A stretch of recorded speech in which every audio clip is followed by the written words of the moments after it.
ఆయన చూసినప్పుడు మాకు ఒక సంతోషం కలిగింది.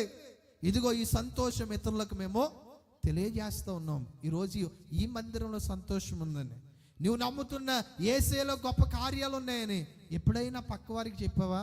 చెప్పకపోతే సమయం మించిపోలేదు. ప్రభు నీకు అవకాశం ఇచ్చిండు. ఇప్పుడైనా ఆయన చేసిన అద్భుత ఆశ్చర్య కార్యాలు ఇతరులకు తెలియచెప్పడం నేర్చుకో. స్తోత్రం. ఈరోజు నేను కోరేది అదే.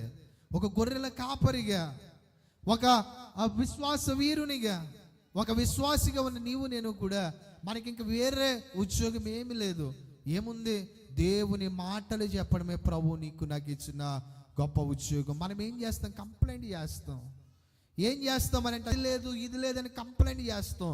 కంప్లైంట్ చేయడం కాదు, కానీ దేవుని స్తుతించేవారుగా, దేవుని యొక్క కార్యాలు ఇతరులకు చెప్పేవారుగా మనందరము కూడా ఉందుముగాక.